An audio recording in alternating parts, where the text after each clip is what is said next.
이 시간 우리에게 주시는 하나님의 말씀 요한계시록 1장 1절에서 8절까지 말씀입니다. 신약성경 399쪽에 있습니다.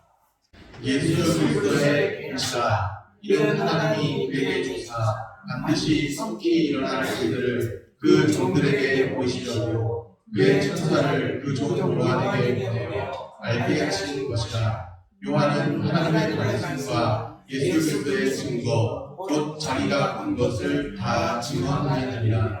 이 예언의 말씀을 읽는 자와 듣는 자와 그 가운데에 기록한 것을 지키는 자는 복이 있나니 때가 가까우니라.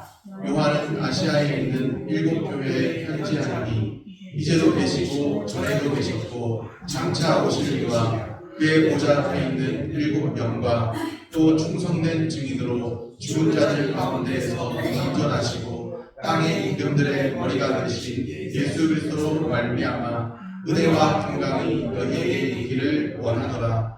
우리를 사랑하사 그의 피로 우리 죄에서 우리를 해방하시고 그의 아버지 하나님을 위하여 우리를 나라와 제사장으로 삼으신 그에게 영광과 능력이 세세토록 있기를 원하노라. 아멘. 볼지어다 그가 구름을 타고 오시리라. 각 사람의 눈이 그를 보겠고 그를 찌른 자들도 볼 것이요 땅에 있는 모든 족속이 그로 말미암아 애곡하리니 그러리라. 아멘.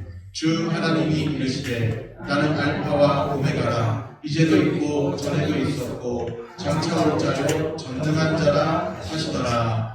아멘. 샬롬. 주님의 평강이 함께하기를 소원합니다. 우리에게는 성경 66권 이외에 또 다른 성경이 필요하지 않습니다. 성경이 전체 66권이죠. 구약부터 신약까지. 이미 우리에게 주신 신구약 성경 66권으로 충분합니다. 그 이유는 창세기부터 요한계시록까지 창조로부터 완성까지에 대한 말씀을 우리에게 주셨기 때문입니다.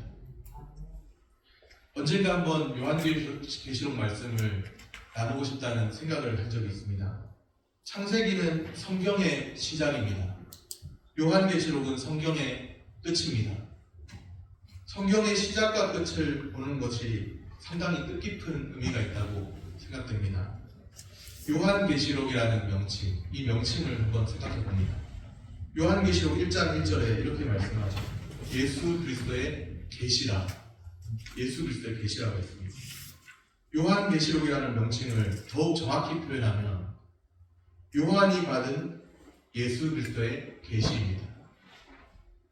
현대인의 성경이라고 하는 이제 현대말로 번역된 성경이 있는데 거기에는 요한이 받은 계시, 요한계시록 대신에 요한이 받은 계시 이렇게 되어 있습니다. 줄여서 간단히 우리가 요한계시록 이렇게 부르고 있죠. 그런데 요한의 계시가 아니라 사실은 예수 그리스도의 계시입니다. 요한이 받은 예수 그리스도의 계시, 요한이 받은 계시입니다. 가톨릭용 공동번역 성서에는 요한 뭐라고 되어 있을까요? 묵시록, 요한 묵시록이라고 되어 있습니다. 요한이 받은 예수 그리스도의 계시에는 분명한 목적이 있습니다. 계시의 목적이 무엇일까요? 계시는 열어 보인다는 뜻을 가지고 있는데 계시의 목적이 무엇일까요? 계시록 1장 1절 우리 같이 한번 읽어보겠습니다. 1절 말씀입니다. 예수 그리스도의 계시라. 이는 하나님이 그에게 주사 반드시 속히 일어날 일들을 그 종들에게 보이시려고 그의 천사를 그 종 요한에게 보내어 알게 하신 것이라. 아멘. 계시의 목적은 반드시 속히 일어날 일들을 그 종들에게 보이시는 데 있습니다. 반드시 속히 일어날 일들, 이런 표현은 임박했다는 의미죠. 그 일들은 곧 일어날 것입니다. 이것을 달리 표현하면 종말론적 임박성이라 그렇게 말할 수 있습니다. 반드시 속히 일어날 일들, 이것과 의미상 같은 표현을 오늘 말씀에서 볼 수 있는데요. 3절 하반절에 때가 가까움이라, 때가 가까움이라, 이 표현도 역시 임박했다는 의미입니다. 우리는 임박한 종말의 때를 살고 있습니다. 그런데 이 말이 얼른 와닿지 않습니다. 이단 사이비들이 하도 많이 배려놓기도 하고, 벌써 예수님이 오시고도 2000년이라는 시간이 또 흘렀죠. 우리의 보편적인 시간 개념으로 임박한 종말의 때를 예측하지 말아야 합니다. 임박한 종말의 때, 주님이 정한 시간이 우리의 시간 개념과 다르기 때문이죠. 우리는 다 이해할 수 없지만 성경의 진리를 겸손히 받아들여야 합니다. 성경은 임박한 종말의 때 분명히 말씀합니다. 3절을 우리 같이 한번 읽겠습니다. 3절 말씀입니다. 이 예언의 말씀을 읽는 자와 듣는 자와 그 가운데 기록한 것을 지키는 자는 복이 있나니 때가 가까움이라. 아멘. 여기에 예언의 말씀 이렇게 되어 있는데요. 성경에서 말하는 예언, 구약의 선지자들도 이제 예언했던 사람들인데, 성경에서 말하는 예언은 단순히 앞으로 일어날 일을 미리 말하는 것이 아닙니다. 미리 예자를 쓰는 것이 아니라 맞기를 예자를 쓰죠.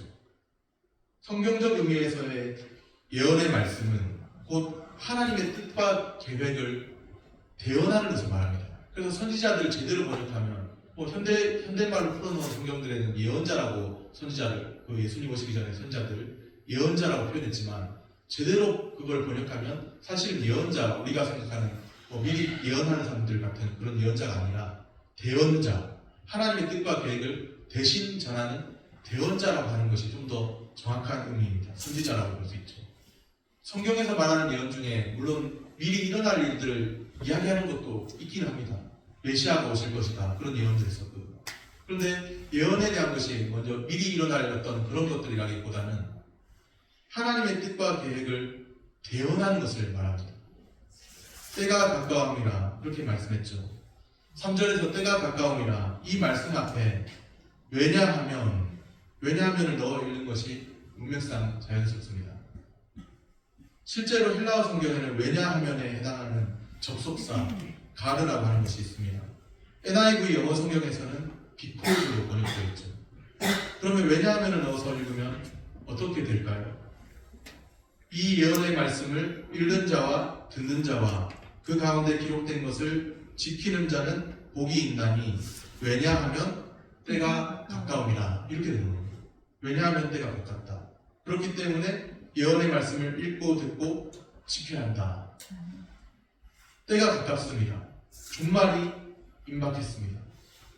종말이 임박한 때에 말씀을 읽고 듣고 지키는 자가 복이 있습니다.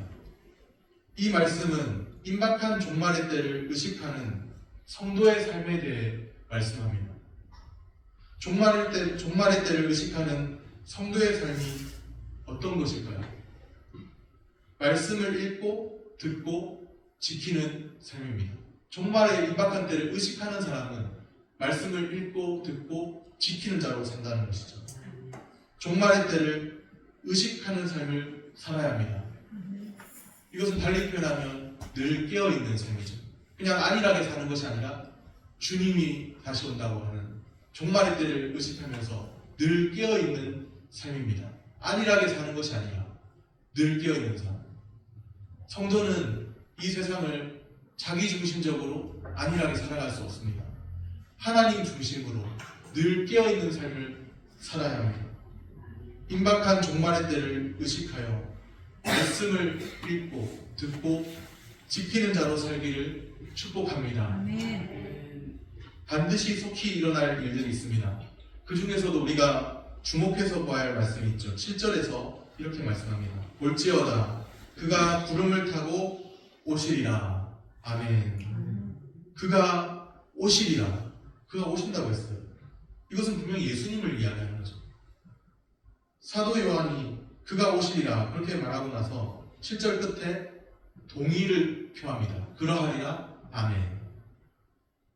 그가 오시리라. 이 말씀이 무슨 뜻일까요? 이미 예수님은 이 땅에 한번 오셨어요. 그것을 초림, 처음 오셨다고 초림이라고 합니다. 다시 오신 걸 이야기하는 거죠. 대부분 재림으로 해석하는데요. 그것을 재림이라고 합니다. 처음 오신 것은 초림, 다시 오시는 것은 재림. 그가 오시리라. 이 말씀은 대부분 재림으로 해석한다는 거죠. 물론 이제 어떤 학자는 승천이라고 보는 견해도 있더라고요.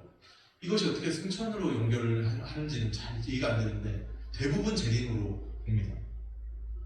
물론 여기서 말하는 재림은 가시적 재림입니다. 가시적 재림. 한번 따라해 보겠습니다. 가시적 재림. 가시적이라는 말은 공개적 사건이라는, 눈에 보이는 것이라는, 눈에 보이는 재림이고 눈에 보이기 때문에 공개적인 사건이라는 말입니다. 재림은 공개적 사건입니다. 이것이 중요합니다. 한국교회 이단 사이비 중에는 이런 견해를 말합니다. 어느 이단일지 한번 예측해 보십시오. 비유한 구름은 영이다. 비유한 구름은 영이다. 예수님이 구름 타고 오신다고 했다. 예수님이 영으로 오시는 것이다. 비유한 구름은 영인데 예수님이 구름 타고 오신다고 했으니까 예수님은 영으로 오시는 것이다. 이게 어느 이단인 것 같습니까? 신으로 시작하는 이단입니다. 신 뭐라고 하는. 신지라고. 그렇죠. 네, 잘 아시네요. 다 아는 것이고. 혹시라도 누군가가 접근해서 무슨 예수님이 구름 타고 오시냐, 손오공도 아니고, 그러면서 이제 비유한 구름은 영이다 이렇게 시작하면요 의심해봐야 돼요. 비유한 구름은 영이다. 예수님이 영으로 구름 타고 오신다고 했고 비유한 구름은 영이니까 예수님이 영으로 오시는 것이다. 이렇게 말하는 사람이 있다면 주변에 있다면 조심해야 합니다. 그럴싸한 논리처럼 들립니까? 왜 이런 논리가 있을까요? 예수님이 영으로 재림해야, 눈에 안 보이게 은밀하게 영으로 재림해야 교주의 몸에 들어갈 수 있기 때문이죠. 교주는 이제 재림 예수가 되는 거예요. 은밀하게 재림하신 그 재림주 영이신 그리스도가 자기 몸에 들어왔다는 거죠. 비유한 구름은 영이고 예수님은 구름 타고 오신다고 했고 예수님은 영으로 오시는 것이고 그 영이신 예수님이 재림주가 내 몸에 들어왔다. 이렇게 주장할 수 있기 위한 다리 역할을 하는 논리가 되는 것이죠. 교주가 재림주가 된다는, 재림 예수가 된다는 거예요. 이단 사이비는 재림을 공개적 사건으로 보지 않습니다. 은밀한 재림을 말합니다. 뭔가 눈에 안 보이는 비가시적인 재림, 가시적인 재림이 아니에요. 눈에 보이는 재림이 아니라는 거예요. 은밀한 재림을 말하죠. 그러나 성경이 말씀하는 재림은 은밀한 사건이 아닙니다. 초림은요, 초림. 예수님 처음 오실 때는 모든 사람이 그것을 예수님이 오신다는 것을 분명하게 알았을까요? 초림 때는 은밀한 사건이었습니다. 예수님이 이 땅에 처음 오셨을 때 모든 사람이 와 메시아가 왔구나 다 아는 게 아니었어요. 마국간 부유의 초라한 모습으로 오셨는데 아는 사람만 알고 경배하러 갔죠. 모든 사람이 아는 것이 아니었습니다. 이 땅에 처음 오신 사건, 예수님의 초림은 은밀했습니다. 그런데 비록 선지자들의 예언은 있었죠. 그렇지만 아는 사람만 아는 것이죠. 그런데 재림은 그 성격이 다릅니다. 공개적 사건입니다. 7절을 다시 보면 각 사람의 눈이 그를 보겠고, 각 사람이 본다고 그랬어요. 그냥 어떻게 은밀하게 와서 모르게 오시는 게 아니고 모든 사람, 각 사람이 그를 본다고 말씀합니다. 각 사람이 주님의 다시 오심을 보게 된다는 거예요. 예수님이 다시 오십니다. 이 말씀이 계시록 메시지의 한 줄 요약이라고 할 수 있습니다. 예수님이 다시 오십니다. 내가 속히 오리라. 이 말씀이 계시록 메시지의 요약이에요. 성도의 참 소망이 있다면 다시 오실 주님에 대한 소망입니다. 아니 그게 소망이었나요? 다른 게 소망 아니었나요? 그냥 뭔가 좀 내 예수 믿고 나서 팔짝 풀리는 그런 게 소망 아니었나요? 그렇게 말씀하실 분이 계신데 초대교회 성도의 소망이었고 또 예수님이 다시 오신다는 것이 참 성도의 소망입니다. 재림은 성도의 참 소망입니다. 근본주의 5대 교리라고 하는 것이 있는데요. 핵심적인 예수 믿는 사람들이 꼭 붙들어야 할 핵심적인 5가지 조항입니다. 제가 주보에도 실어놨죠. 첫째, 성경의 권위입니다. 성경의 권위. 성경이 정확무한 하나님의 말씀이라고 하는 성경의 권위. 둘째는 예수님의 성육신, 말씀이 육신이 되어 우리 가운데 거하심에 아버지의 독생자의 영광을 보니 은혜와 진리가 충만하더라. 말씀이 육신이 되셨고 하나님이 사람이 되셨고 성육신입니다. 육신을 입으셨지만 죄는 없으시다는 고백인 것이죠. 셋째, 예수님의 십자가 대속입니다. 십자가 대속을 부인하는 사람이 있다면 예수 믿는 거 아니에요. 예수님이 나를 대신하셔서 십자가를 지셨다. 나의 죄를 대신하셨다. 그것을 부인하는 사람이 있다면 그 사람은 교회당에 나와 있을지라도 예배당에 나와 있을지라도 예수 믿는 사람이 아닙니다. 넷째, 예수님의 몸의 부활입니다. 우리가 사도신경에서도요, 몸이 다시 사는 것과 정신적 부활이 아니라는 거예요. 정신적 부활이 아닙니다. 어떤 사람들은 비신화와, 우리가 이제 신대원이나 신학교에서 불트만의 비신화 이런 거 배우거든요. 현대신학 중에. 종교개혁 전통의 신학이 아니라 그런 비신화화를 들으면요, 성경을 뭐로 보느냐면요, 성경의 권위부터 부정하기 시작합니다. 성경을 그리스 로마 신화 비슷한 히브리인들의 신화, 유대인들 신화 이렇게 보는 거예요. 그러면서 신화니까 초자연적 사건은 다 제거해버리고 초자연적 사건을 제거하고 남는 그 껍데기 다 벗겨내고 남는 알맹이, 그게 실존적인 의미를 주는데 그 실존적인 의미, 그게 바로 우리를 살게 하는 것이다. 그것이 바로 정신적인 부활이다. 이렇게 연결해 나가는 거죠. 실존적인 어떤 의미만 남겨놓고 어떤 예수님이 우리를 걸었다는 건 다 그거는 신화 같은 이야기고 거기서 말하고 있는 우리의 삶의 의미를 던져주는 실존적인 의미, 그것만 찾겠다. 부활도 정신적인 부활로 생각하는 겁니다. 그런데요, 역사적 신앙은요, 역사적 개혁 신앙은 뭐라고 이야기를 하느냐면 사도신경을 고백하는데 몸이 다시 사는 것과 이렇게 돼 있어요. 정신이 다시 부활하고 이런 말을 안 합니다. 정신도 물론 다시 소생하겠지만 몸이 다시 사는 것과 예수님에 대해서도요, 예수님의 몸의 부활을 주장합니다. 역사적 교회가 그렇게 견지해 왔습니다. 다섯째, 예수님의 역사적 재림입니다. 재림은 역사적 재림이 아니죠. 역사적 재림이라는 말이 포함하는 것은 시간과 공간 속에서 예수님 재림한다는 거예요. 시공 속에서, 시간과 공간 속에서. 재림을 다르게 해석할 수 있지 않을까? 조금 몸의 부활 아니라 정신적 부활 비슷하게 다르게 해석할 수 있지 않을까? 재림을. 그런 게 아니라 역사적 재림입니다. 예수님이 다시 오신다. 그것을 초대교회가 붙들었던 것이죠. 계속해서 붙들어왔던 것이죠. 그래서 어떤 목사님은 그러더라고요. 적어도 세 가지. 이것은 근본주의 5대결이보다 좀 작은데 적어도 세 가지는 고백해야 된다. 십자가, 부활, 재림.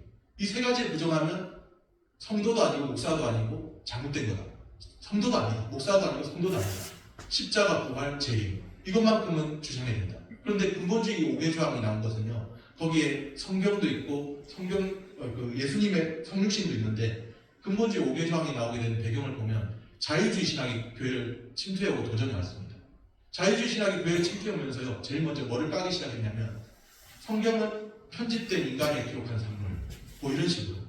그리고 또 예수님은 그냥 꾸며진 뭔가 그런 존재처럼, 하나님 아들로 꾸며진 존재처럼, 그런데 인간에 불과한 그런 존재로 자유주의 신학이 그렇게 이야기하기 시작했다는 거예요. 그러나 보수주의 신학은 이제 근본적주의를 이제 표방하는 이제 보수주의 신학은 그것을 이제 거기에 반대해서 그 도전에 응전해서 근본주의 5개의 조항을 낸 것이죠. 물론 이제 근본주의라고 할 때는 1920, 30년대 초기의 근본주의가 있고 그 30년대 후반으로 가는 근본주의가 있습니다. 그 근본주의는 좀 편협하게 가긴 해요. 그러나 초기의 근본주의 5개의 조항을 고백한 것은 우리 모든 성도가 붙들어야 될 진리입니다. 여기 한번 다시 보십시오. 성경의 권위, 성경의 하나님의 말씀이라는 거, 이게 부정되기 시작하면 기독교는 끝이 난 거예요. 그리고 이게 정말 이게 확증이 된다. 그럴 일은 없지만, 그리고 예수님의 성육신, 예수님이 하나님의 아들이 육체로 오심을 부인하는 자마다 적그리스도라고 성경에 분명히 되어 있습니다. 예수님의 성육신, 예수님의 십자가 대속, 예수님의 몸의 부활, 예수님의 역사적 재림, 이것은 너무나 중요한 거예요. 이 5가지를 인정하는 사람은 진짜 성도고, 이 5가지를 부정하는 사람은 가짜고, 교회당에 와 있어도 그렇게 되는 겁니다. 자유주의 신학에 물들었든 뭐하든 나는 예수님이 몸으로 부활 안 했다고 생각하는데 정신적으로만 어떻게 우리 가운데 부활한 거 아니겠습니까? 이상한 거예요. 이상하게 됩니다. 역사적 교회는 이 5가지를 계속 주장해 왔습니다. 그래서 우리 정통적인 교회, 역사적 교회는 우리는 성경을 하나님 말씀으로 믿습니다. 우리는 예수님의 성육신을 믿습니다. 우리는 예수님의 십자가 대속을 믿습니다. 우리는 예수님의 몸의 부활을 믿습니다. 우리는 예수님의 역사적 재림을 믿습니다. 어쩌면 한국교회가 재림에 대한 소망 잊어버린 듯 보입니다. 초대교회는 분명히 예수님이 다시 오신다는 그런 생각이 있었거든요. 오늘날에 와서야 희미해졌지. 초대교회는 분명히 예수님 다시 오실 것이다. 그런 생각이 있었고 마라나타 주 예수의 오시옵소서 그런 신앙이 있었거든요. 어쩌면 한국교회가 재림에 대한 소망을 어쩌면 잊어버린 듯 보입니다. 재림에 대한 소망을 잊어버린 그 자리에 현세 축복 지향적으로 살고 있지 않은지 돌아봅니다. 재림이 진정한 성도의 소망인데 다른 데서 소망을 찾는 거예요. 예수 믿는 가치를 다른 데서 예수 믿으면 그래도 내 자식 잘 되지 않겠어? 그런 생각. 복의 개념도요. 무병장수. 과거에 조상들이 정한수 이렇게 하나 떠놓고 앞에 떠놓고 비나이다 비나이다 우리 남편 잘 되게 해주세요. 이런 식의 무병장수의 개념처럼 기독교의 복도 해석하기 시작한 것이죠. 기복신앙이라고 합니다. 복을 비는 신앙, 기복신앙. 예수님의 재림이 참 소망이고 또 성경이 말하는 분명한 복이 있는데 하나님의 자녀로 살고 또 구원받은 은혜의 백성으로 살고 분명한 복이 있는데 그 복이 참된 소망을 잊어버리고 나니까 가짜 소망이 현세 축복 지향적인 그런 소망이 그 자리를 비집고 들어왔습니다. 복도 변질되기 시작했습니다. 예수 믿어도 별 볼 일 없던데 그러면서 도망치는 거예요. 예수 믿으면 뭔가 좀 좋아진다고 해서 와봤더니 오히려 고난도 똑같고 그러면서 도망치는 거죠. 왜냐하면 참 소망을 발견하지 못했으니까. 참 소망은 예수는 주, 예수는 그리스도. 예수 그리스도의 주되심을 증거하고 예수님이 살아계신 하나님의 아들이라 증거하고 또 우리가 그 예수 그리스도를 믿는 구원받은 하나님의 백성, 하나님의 자녀라고 증거하는 이것이 바로 참 복인데 또 예수님이 다시 오신다고 하는 이것이 참된 복인데 이것을 생각하지 않고 현세 축복 지향적으로 돌아서버린 교회의 무력한 모습. 코로나 이후에 더 심해졌죠. 뭐 예수 믿어도 코로나 걸리는데 그러면서 그러니까 코로나 이후 많이 탈퇴했지 않습니까? 근본으로 돌아가지 못했기 때문에 근원으로 아드콘테스 종교개혁자들이 외쳤던 원래 아드콘테스 근원으로는요 이제 중세 이후에 다시금 르네상스와 종교개혁이 등장하지 않습니까? 르네상스는 이제 근원으로를 뭐로 생각했냐면 고대 그리스 로마의 문명의 재현을 생각했습니다. 그런데 종교개혁자들은 그 근원으로를 성경으로 돌아가죠. 초대교회 신앙으로 돌아가죠. 그렇게 생각했죠. 우리는 근원으로 돌아가야 되는데 본질로 돌아가야 되는데 본질로 돌아가지 않으니까 자꾸만 헛된 소망을 붙잡고 지푸라기 잡는 신정으로 그렇게 하는 거죠. 오늘 우리가 재림에 대한 말씀을 들으면서 성경의 본질이 무엇인가에 대한 말씀을 들으면서 우리는 그 성경의 본질을 잊어버린 것이 아닌가 돌아봐야 하겠습니다. 하나님의 나라 이미 임했습니다. 하나님의 나라가 이미 임했습니다. 사랑하는 여러분, 하나님의 나라가 이미 임했습니다. 무슨 부른 뚱딴지 같은 소리, 이상한 소리 하냐 하실지 모르겠는데 하나님 나라가 이미 임했어요. 무슨 말이냐? 예수 그리스도께서 이 땅에 초림하셨을 때 하나님 나라가 이미 임했습니다. 믿는 자는 하나님의 나라. 하나님의 나라가 뭔데요? 하나님의 주권적 통치. 하나님이 다스리시는 것. 믿는 자는 하나님의 그 통치 속에 사는 거예요. 하나님의 주권적 통치 속에. 예수님이 초림하실 때 하나님의 나라는 이미 임했습니다. 그런데 우리가 나라에 임하오시며 주기도문을 할 때 나라가 임하오시며 이렇게 하잖아요. 완성의 의미입니다. 하나님 나라는 이미 임했지만 하나님 나라는 또 임할 것입니다. 완성의 의미에서. 하나님 나라가 이미 시작되었고 하나님 나라가 완성됩니다. 언제요? 예수님이 재림하실 때. 예수님이 초림하셨을 때 하나님 나라는 이미 임했고 예수님이 재림하실 때 하나님 나라가 완성됩니다. 하나님 나라는 하나님의 주권적 통치. 하나님이 내 인생의 왕이라고 하는 사실이에요. 우주 만물의 왕 되신다고 하는 사실이에요. 그것이 바로 하나님 나라입니다. 하나님 나라가 완성된다는 것이 무슨 의미인가? 하나님이 이 땅에서 예수 믿는 자는 하나님을 왕으로 인정하는데 예수 안 믿는 사람한테 물어보세요. 당신의 왕이 하나님이냐고. 내 왕은 나지. 이렇게 생각하는 사람 많습니다. 내 주인 나지. 내가 신이지. 이런 사람 많습니다. 그런데 성경이 말하는 건요. 창조주는 창조주이고 피조물은 피조물이고 비록 우리와 언약 관계로 자기 백성과 친히 교제하기 원하실지라도 창조주는 창조주이고 피조물은 피조물이고 하나님은 하나님이시고 인간은 인간이고 그런데 우리가 그 하나님의 창조된 사람들로서 예수 그리스도를 믿는 자로서 하나님은 나의 왕이십니다. 그것을 고백하는 게 진짜 신앙이라는 거예요. 하나님은 나의 왕 되십니다. 세상 사람들은요, 내 인생의 주인은 나다라고 하지, 당신 주인이 누구세요? 이렇게 물어보면 하나님이 생각하는 사람은 천에 하나 만에 하나 있을까 말까 거의 없겠지만요, 교회 안 나가는 사람 중에 제가 하나님이 있다, 주인이라고는 하지 않지만 하나님 있다고 봐서 좀 조심스럽게 말하는 겁니다. 그런데 천에 하나 만에 하나 거의 예수 믿지 않는 사람에게 물어보면 내 인생의 주인은 납니다. 그런데 성경이 말하는 진리는 하나님이 진짜 왕이라는 거예요. 하나님이 진짜 왕이시고 예수님이 그것을 다시 오셔야 되는 이유는 하나님 나라를 완성하기 위해서, 하나님의 주권적 통치를 완성하기 위해서, 예수 믿는 자에게뿐만 아니라 믿지 않는 자에게도 모든 자에게 있어서 하나님은 우주 만물의 왕 되심을, 유대인의 왕만이 아니라 이방인의 왕도 되시고 온 열방의 왕이 되시고 온 세계의 왕이 되시고 온 우주의 왕 되심을 선포하는 겁니다. 하나님이 진짜 왕이심을 보여주기 위해서 예수님이 꼭 다시 오셔야 합니다. 하나님 나라를 완성하기 위해서.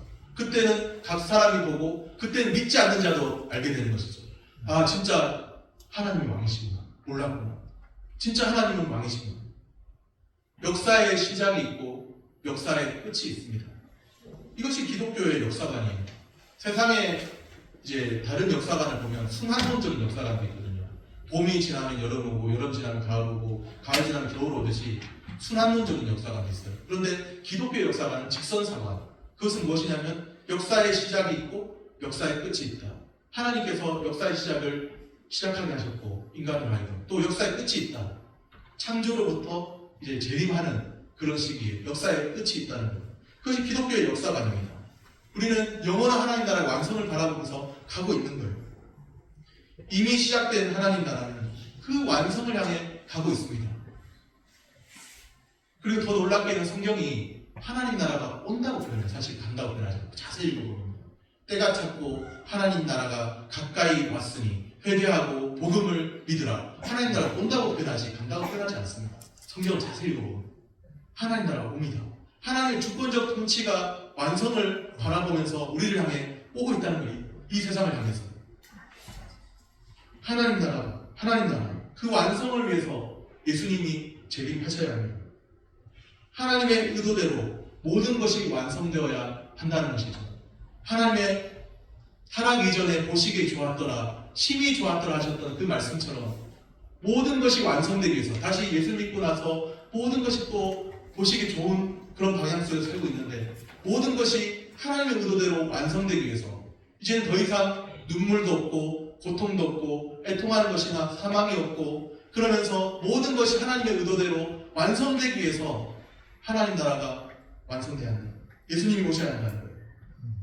재림은 하나님 나라의 완성입니다. 초림은 하나님 나라의 시작이고 재림은 하나님 나라의 완성입니다. 재림의 소망을 회복해야 합니다. 오늘 우리는 재림의 소망을 잊고 살지는 않았나요? 요한계시록을 한 줄로 요약하면 내가 속히 오리라. 예수님이 다시 오신다는 것. 그것이 이제 요한계시록이 보여주는 거예요. 재림의 소망. 우리가 다른 데 소망 두지 않고 이 세상에서 잠시 지나가 버릴 것에 소망 두지 않고, 그것도 물론 우리에게 필요하지만 우리의 진정한 소망이 무엇인가, 그리스도 안에 있는 소망을 바라보시기를 소원합니다. 말씀을 정리합니다. 종말의 때를 의식하며 살아야 합니다. 늘 깨어있는 삶이죠. 말씀을 읽고 듣고 지키는 삶입니다. 재림의 소망을 회복해야 합니다.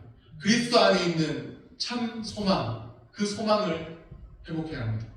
다시 오실 주님을 소망하면서 말씀을 읽고 듣고 지키는 자로 사시기를 축복합니다. 기도하겠습니다.